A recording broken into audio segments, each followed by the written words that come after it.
Bonjour cher public, chers participants au marché des business schools et universités.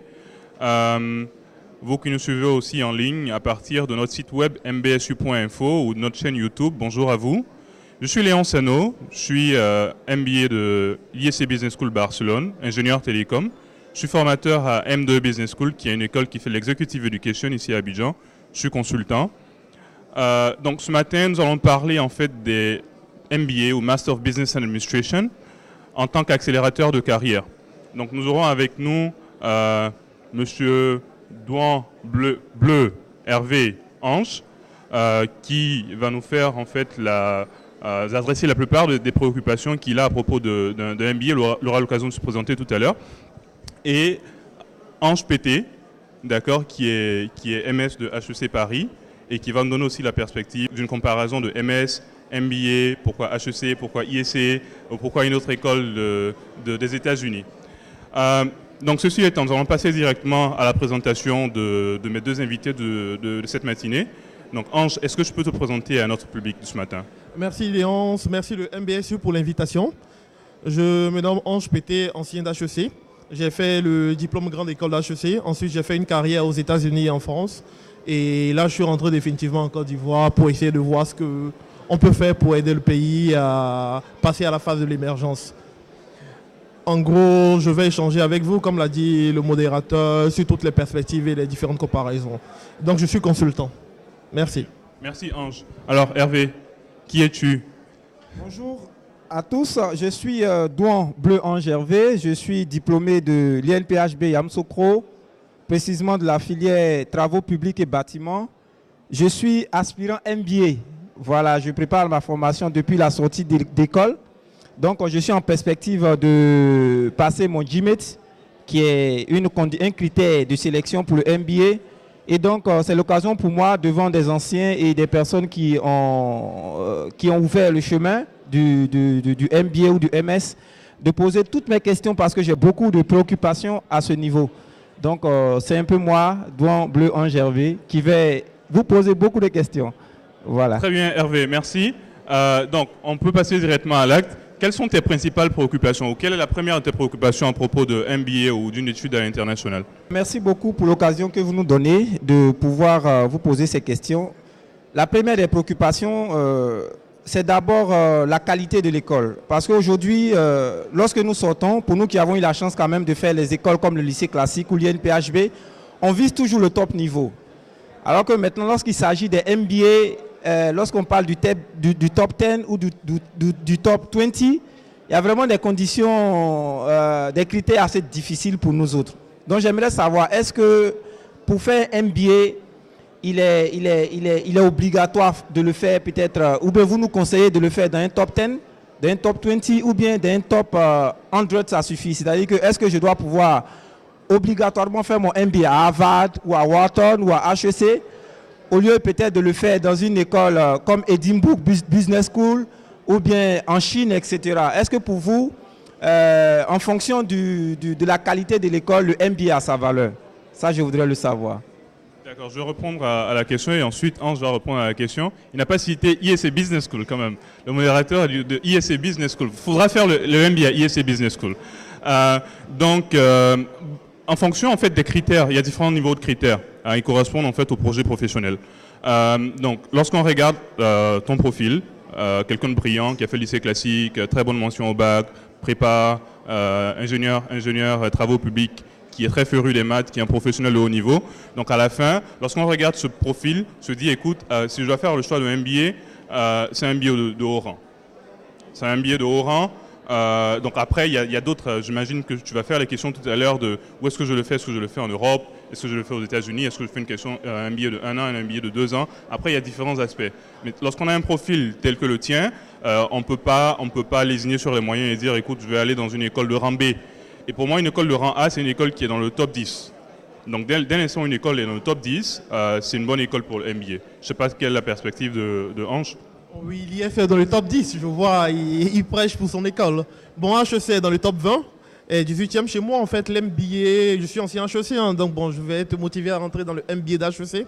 Le MBA, pour moi, le top 20, c'est déjà parfait. C'est déjà parfait en termes d'MBA. Le top A, les écoles de rang A, c'est l'idéal. Mais si tu as une école de top 20, ça peut faire l'affaire. Le MBA, le principe du MBA, c'est le réseau. Je pense que tu veux faire le MBA parce que tu veux propulser ta carrière. Tu veux demain rentrer dans le cercle des dirigeants, des personnes qui comptent. Que ce soit en entrepreneuriat, que ce soit en entreprise. Être capable d'avoir des fonctions de top management. Et pour cela, en fait, il faut faire un MBA dans le top 20.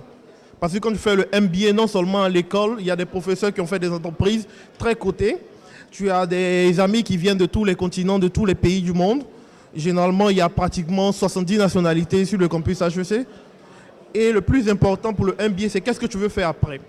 Quand tu veux faire un MBA de rang A, tel que l'ISE de Barcelone, tel que Harvard, tel que Wharton, tu vises le monde. C'est-à-dire que tu veux travailler dans les institutions internationales, tu veux travailler à New York, tu veux travailler au FMI. Là, c'est pareil. Là, c'est parfait, les MBA de rang A. Mais pour quelqu'un, chez moi, qui a un profil, qui veut rentrer en Côte d'Ivoire, qui veut rentrer en Afrique francophone, chez moi, c'est le MBA d'HEC qui est incontournable.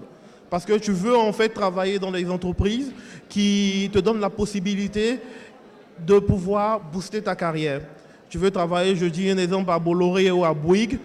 Même si quelqu'un a fait Wharton, je pense qu'un MBA d'HEC a beaucoup plus de chances de contacter des personnes qui sont décisionnaires au niveau de Bouygues et de Bolloré, parce que c'est le prix carré français. La moitié des dirigeants du CAC 40 sont des HEC. La plupart des entreprises du CAC 40 sont représentées en Côte d'Ivoire. C'est pareil pour le réseau des HEC en Côte d'Ivoire. Donc après, c'est en fonction de ce que tu veux faire. Si tu veux faire par exemple un pays qui a été peut-être colonisé par l'Espagne et qu'on sort, l'ISE de Barcelone est incontournable. Donc en fonction de ce que tu veux faire, en fonction de la zone géographique où tu veux travailler, tu choisis ton MBA. Mais un MBA de top 10 c'est l'idéal, mais de top 20 tu peux t'en contenter. La perspective de Ange, que Ange présente est tout à fait pertinente à cause de, puisqu'on est dans une zone francophone et ainsi de suite.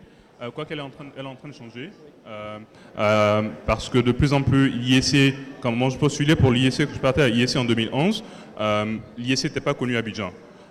Maintenant, je travaille pour une organisation qui est en partenariat avec l'IEC, M2 Business School, et pratiquement tout le monde maintenant, beaucoup de personnes en tout cas à Abidjan connaissent M2 Business School, donc ce qui fait que le réseau IEC à Abidjan est en train de s'élargir. L'an dernier, il y a un SK de la même classe que moi, l'INPHB 2007, qui est rentré à IEC, qui va faire son stage dans un cabinet de conseil en Asie.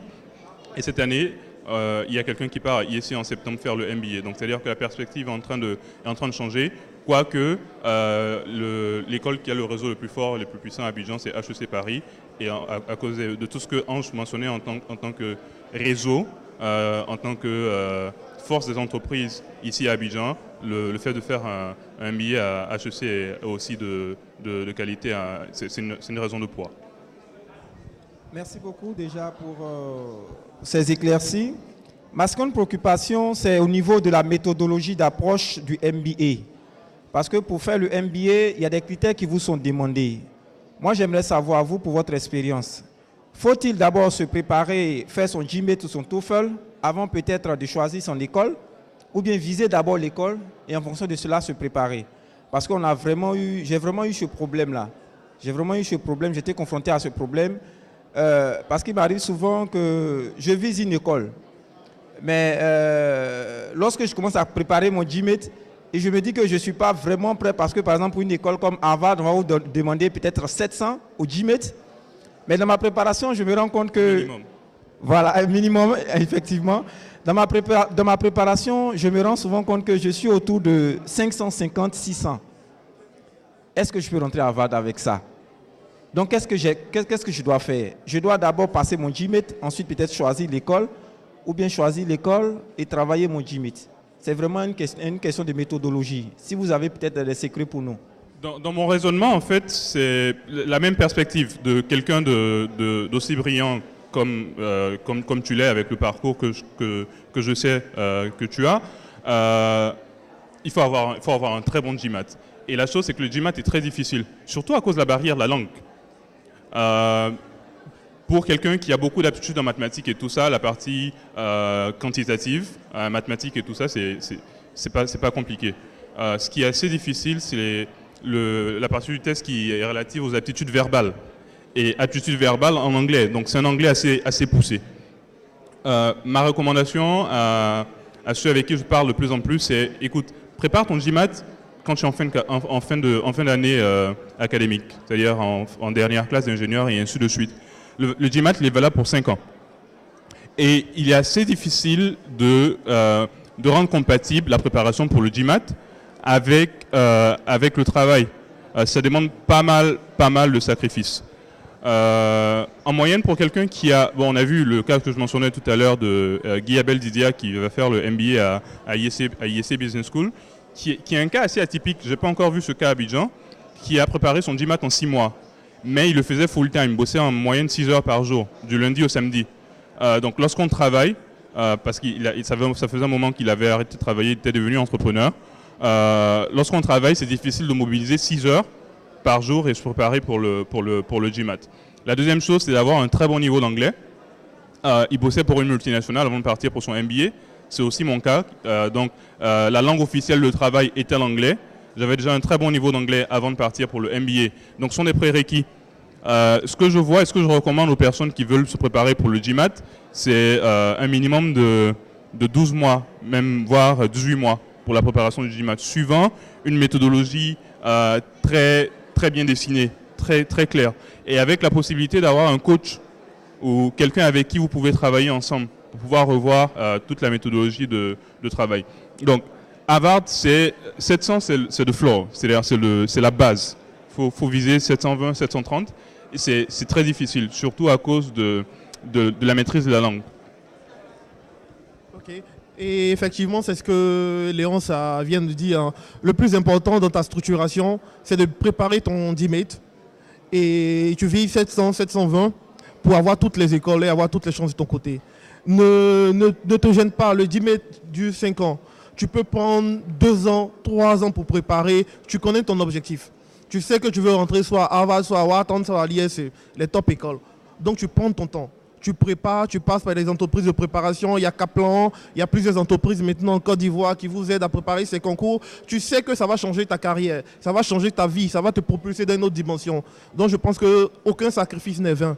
Donc prends ton temps, prépare un bon DMAT, utilise toutes les séances de préparation. Essaie de faire un pool de personnes qui passent le DMAT pour vous motiver. Il faut que vous vous motiviez pour ne pas que vous arrêtez en chemin. Mais quand tu auras un bon score au DMAT, un bon score au TOEFL, après tu pourras faire ce que tu veux. Tu pourras démarcher les écoles, tu pourras essayer de voir ton profil de carrière où tu veux travailler, mais tu sais que toutes les écoles te prendront. Si Harvard ou Wharton te prend, je pense que tu auras toutes les écoles du top 20. Donc l'essentiel, c'est d'avoir un bon score au DMAT, d'avoir un bon score au TOEFL, et après tu pourras faire ce que tu veux. Une anecdote, c'est que quand tu as un bon score au GMAT, et en fait, lorsque tu passes le test du GMAT, tu as 5 écoles, tu peux envoyer ton score à 5 écoles gratuitement. Et quand tu as un bon score, en tout cas dans mon cas, les écoles continuent, même après plusieurs années, de t'envoyer en fait des mails pour te dire est-ce que tu veux candidater et ainsi de suite. D'accord, merci. Maintenant, il y a une autre préoccupation parce que, comme vous le savez, le GMAT, ça prend du temps. Mais je pense également que le MBA, il y a une limite d'âge. Voilà, c'est aussi une préoccupation. Généralement, pour certaines écoles comme INSEAD, c'est autour de 26 ans, 27 ans, la moyenne d'âge. Voilà, pour d'autres écoles, ça varie. Est-ce que vous pensez qu'après 30 ans ou 31 ans, 32 ans, on peut toujours penser au MBA? Dans ma classe du MBA, il y avait des personnes qui avaient 36, 37 ans. C'était pour la plupart des Espagnols et des Japonais. Il y avait aussi des gens très jeunes, il y avait des gens qui avaient 23, 24 ans. C'était pour la plupart des personnes qui venaient d'entreprises familiales et qui allaient certainement prendre la tête de l'entreprise familiale ou en tout cas monter très vite dans la hiérarchie de l'entreprise familiale. Après, ce que je dis est tout à fait pertinent, c'est-à-dire que la moyenne d'âge, c'est autour de 28-29 ans. C'est-à-dire que lorsque quelqu'un va faire un MBA, il a en moyenne 28-29 ans. Donc je ne pense pas qu'il y ait la limite d'âge autour de là, c'est-à-dire que tant que tu es encore dans la bonne fourchette de 24 à 32, 33 ans, c'est encore bon pour faire un MBA. Et pour ajouter à ce que Léon dit, pour les personnes qui sont au-delà de cette fourchette, il y a une alternative qui n'est pas négligeable, l'exécutif MBA.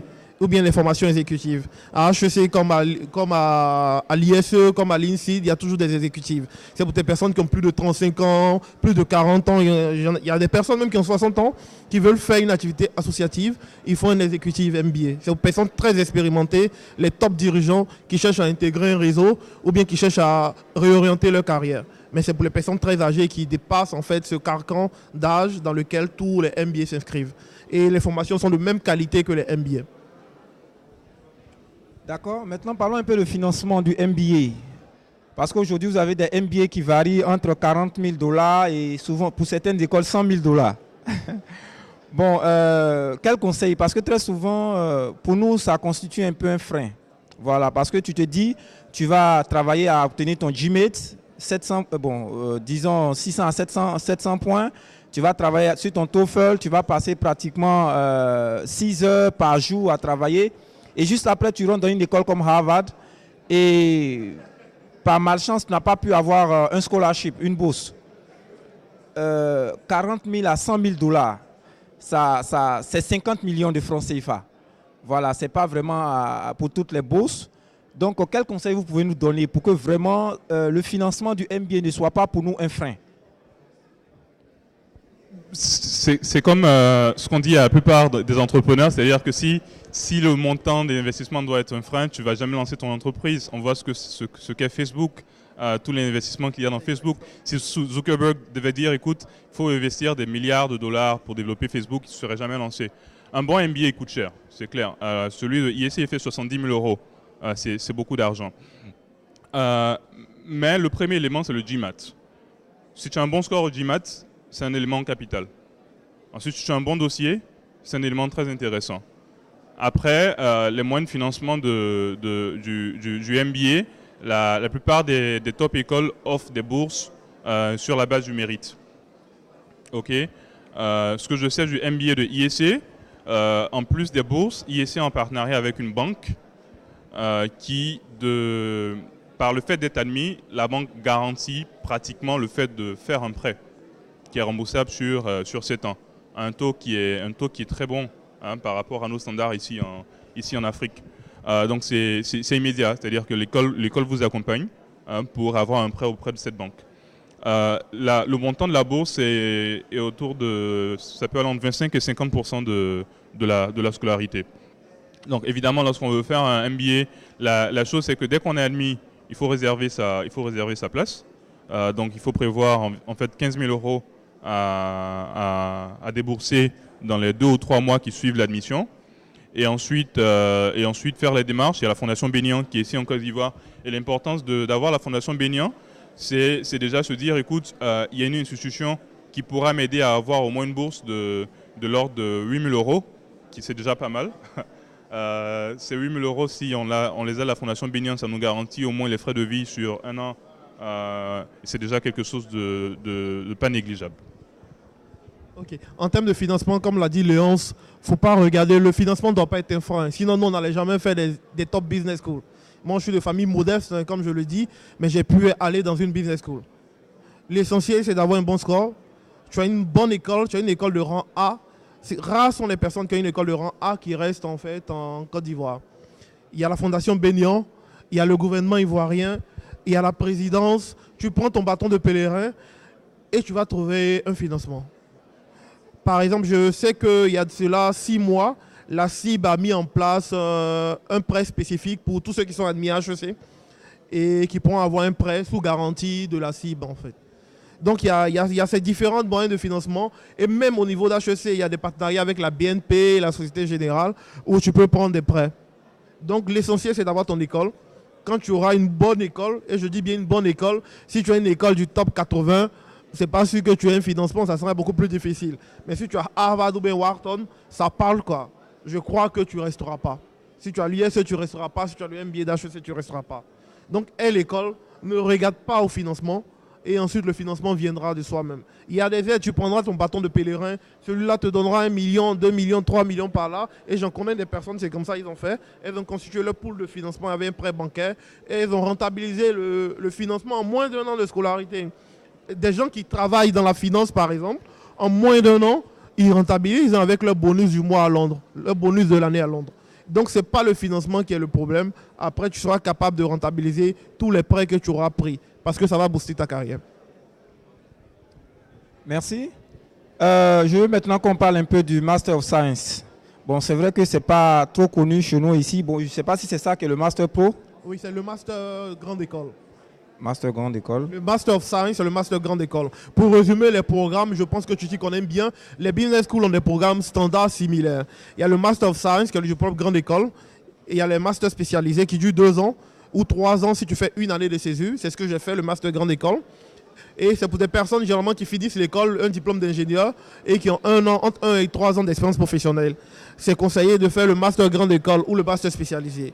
Pour les personnes qui ont plus de 3 ans, qui ont 3 ans et 6 ans ou 7 ans d'expérience professionnelle ou qui sont entrepreneurs, c'est conseillé de faire un MBA en fonction de leur âge. Maintenant, quand tu as une grande expérience professionnelle ou que tu es dans le top management et que tu veux booster ta carrière, tu fais un executive MBA. Généralement, c'est en fonction de l'âge et en fonction de l'expérience professionnelle. Mais le plus important, c'est que ça t'amène dans un réseau. Les matières sont pratiquement similaires avec une présence axée sur les études de cas pour les MBA, puisque c'est eux qui vont rentrer dans le top management. Donc sinon, c'est le même réseau, ce sont les mêmes trends. L'ADN des programmes, c'est à 50% similaire. Maintenant, après, c'est les intervenants extérieurs, les encadreurs, les entrepreneurs qui viennent intervenir dans les programmes. C'est eux-là qui font la différence.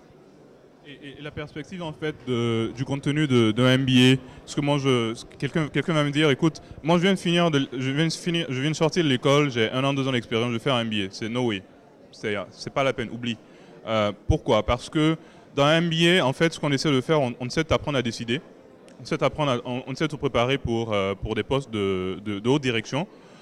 Et la méthode, c'est la méthode des cas. À moins que tu ailles faire un MBA qui est spécialement orienté finance, tel que celui de London Business School, je pense même celui de Wharton, qui est vraiment purement finance. Donc il y a beaucoup de lectures, il y a beaucoup de classes magistrales pour tout ce qui est méthode quantitative et tout ça.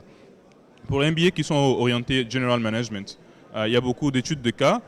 Et l'intérêt de l'étude de cas, c'est qu'on te fait rentrer dans un processus de prise de décision. C'est-à-dire, quel est le mécanisme, quel est le système, quelles sont les bases conceptuelles que tu dois avoir, ensuite pour pouvoir te mettre dans la peau d'un manager et puis prendre les décisions à sa place. Un cas de marketing, on te fera voir un cas de, je sais pas, Danone ou Coca-Cola ou je sais pas quoi, où il y a une décision liée au marketing qu'on doit prendre. Et si c'est sur tout ce qui est segmentation, par exemple, on te donnera une note technique où on te fera juste un petit cours à propos de tout ce qui est segmentation. Et ensuite, on te fait lire en 10 à 20 pages d'un problème de segmentation marketing au sein d'une entreprise, avec différents faits. Et vous devez discuter de la façon de prendre la décision, avec un plan d'action. C'est quelque chose qu'on ne fait pas de façon très facile lorsqu'on n'a pas eu une bonne expérience professionnelle avec un certain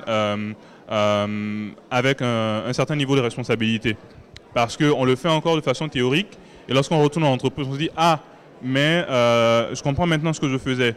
Mais lorsqu'on a déjà une bonne expérience professionnelle avec un certain niveau de responsabilité, cette façon de fonctionner nous parle. Okay, parce qu'on se dit, ah mais si j'avais ce niveau de connaissance, j'aurais pas pris telle décision lorsque j'étais en entreprise. D'accord, donc c'est un apprentissage très actif qui demande qu'on ait déjà un certain nombre d'années d'expérience professionnelle. D'accord, maintenant je voudrais que vous répondiez directement à cette question que j'ai, parce que cela aussi me trottine. Est-ce que je dois faire, parce que j'ai l'ambition franchement de mettre en place une entreprise qui m'appartient, c'est-à-dire une start-up. Est-ce que pour vous, l'idéal serait que j'aille faire un MBA et revenir faire ma start-up, ou bien je peux faire ma start-up et puis peut-être après penser à un exécutif MBA par exemple, pour être un grand dirigeant comme vous l'avez dit? Ça dépend de ce que tu veux en fait. C'est une question vieille comme le monde, hein. C'est une question éducative. Il y a des personnes qui sont analphabètes, qui sont multimilliardaires, qui ont créé de grandes entreprises, des entreprises qui fonctionnent. Or, il y a des personnes qui ont fait des MBA qui n'arrivent pas à leur niveau.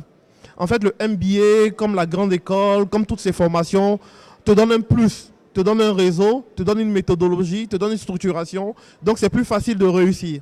Et comme on dit, hein, la devise d'HEC, c'est apprendre à oser. On t'apprend à devenir entrepreneur, on t'apprend à devenir dirigeant. Mais néanmoins, c'est plus facile pour toi quand tu rentres dans ces écoles de rang A. Mais sinon, même si tu es analphabète, tu peux entreprendre et réussir, mais ça sera nettement plus difficile parce que tu n'auras pas ces outils nécessaires. Bon, on part encore toujours du niveau d'ambition que la personne a. Est-ce qu'on a besoin d'un MBA pour être un bon entrepreneur? Non. Est-ce qu'un MBA aide à devenir un bon entrepreneur? Oui, dans une certaine mesure. Est-ce que tous ceux qui ont fait des MBA sont de bons entrepreneurs? Pas forcément. D'accord? Ce que le MBA t'aide à faire, c'est essayer de conceptualiser des choses qui se font de façon pratique et puis t'apprendre à décider. Dans l'entrepreneuriat et dans l'entreprise, on décide tout le temps. Il y a deux aspects qui sont aussi assez importants pour un MBA de rang A ou MBA en présentiel et tout ça. C'est les interactions qu'on a avec d'autres personnes. Je disais que sur le campus de HEC, il y a 70 nationalités. Sur le campus de ISC, c'est pareil. Pour les écoles qui sont en Europe, il y a cette forte interaction qu'on a avec des Japonais, avec des Chinois, avec des Américains, avec des Espagnols, avec des Indiens. On apprend à se développer un certain niveau de confiance. Ce qui est très important pour un entrepreneur, parce qu'un entrepreneur, il va vendre un projet. Et lorsque tu vas vendre un projet, si toi-même, tu n'es pas convaincu du projet que tu vends, bon, je ne sais pas qui va l'acheter. C'est quelque chose de très clair. Et en fait, pendant un MBA qui dure 1 an ou 18 mois, pendant 18 mois, c'est un processus continuel d'interagir avec des personnes de différentes expériences professionnelles venant de différentes régions du monde. Et ça développe véritablement la personnalité. Donc ça aide véritablement pour un entrepreneur. Après, il y a tout ce qui est matière telle que marketing, stratégie, tout ça. On peut avoir accès à ces matières sans forcément faire un MBA. Mais aussi encore le fait de faire ces matières et puis discuter des cas avec des personnes qui ont différentes perspectives, c'est quelque chose de très intéressant. En tant qu'entrepreneur, surtout on est en Afrique, il y a beaucoup de potentiel. Et il faut penser à internationaliser son entreprise. Lorsqu'on va avoir un partenaire en Chine, aux États-Unis, tout ça, bon, on a déjà côtoyé, fréquenté des personnes de ces différentes nationalités. On a déjà un certain niveau d'information. On a déjà vécu dans ces régions. Lorsqu'on veut lever des fonds, de plus en plus, les startups, surtout en Occident, se créent dans l'optique de se faire acheter ou de vendre des parts. Comment est-ce qu'on fait cette structuration? On l'apprend pendant un MBA. On conçoit sa start-up en pensant à la valorisation financière. C'est-à-dire, au bout de 6 mois, ma start-up, elle doit avoir telle valeur, au bout de 2 ans, elle doit avoir telle valeur, et ainsi de suite. Et toutes ces techniques-là, on les apprend pendant un MBA. D'accord. Je voudrais savoir également, en termes d'intégration, parce que lorsqu'on fait aussi un peu l'analyse des nationalités qui intègrent les grandes écoles, MBA et autres, généralement en Afrique, c'est autour de 1 à 2%. Pendant ce temps, en Europe, c'est 20%, 30%. Est-ce que vous pensez que un MBA, par exemple, moi, je vais faire un MBA, par exemple, aux États-Unis. Est-ce qu'il n'y aura pas un problème d'intégration pour moi qui suis francophone? Est-ce que vous pensez qu'il n'y aurait pas un problème d'intégration pour moi? Parce que le MBA, c'est un diplôme de valeur, mais il faut être aussi prêt. Voilà, que ce soit financièrement, mais également psychologiquement, toutes ces choses. Vous pensez que ça ne peut pas constituer un frein pour moi ou bien un problème pour moi, l'intégration dans le milieu anglophone tel que les États-Unis? Non, c'est là où le MBA est intéressant, parce que ça t'apprend à t'intégrer. Quand tu es en Côte d'Ivoire, tu es en Afrique, tu n'as pas vu le monde, c'est difficile et tu n'arrives même pas à travailler avec des Européens, avec des Chinois et des Japonais, comme Léonce le disait tout à l'heure. Mais quand tu vas faire un MBA, tu vas côtoyer des gens pendant 12 mois, 18 mois, tu vas faire des sports que tu n'as jamais fait, tu vas faire l'équitation, le golf, tu vas apprendre des choses, tu vas apprendre à t'intégrer. Parce que déjà, la décision de faire un MBA, c'est que tu n'es pas réfractaire à la connaissance, à l'intégration. Donc quand tu iras là-bas, tu vas comprendre beaucoup de choses. Tu vas faire des études de cas, tu vas apprendre à travailler avec d'autres nationalités et avoir des méthodes de fonctionnement, des méthodes de management. Dans l'intégration, pour moi, ce n'est pas un frein. C'est pas un frein. Déjà, l'acte de penser à faire un MBA, c'est que tu es prêt à t'intégrer.